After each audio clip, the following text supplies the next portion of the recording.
हुआ बा। अरे साला बहनी करता अपन नानी के बहन के मैया के हम आउट नहीं खी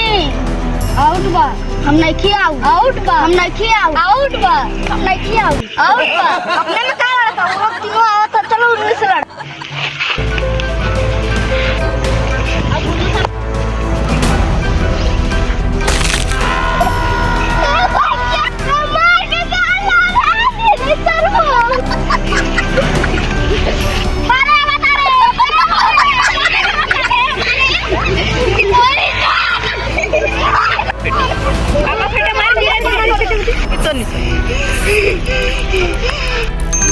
साला इन लोग को मार के गाड़े टक्कर गए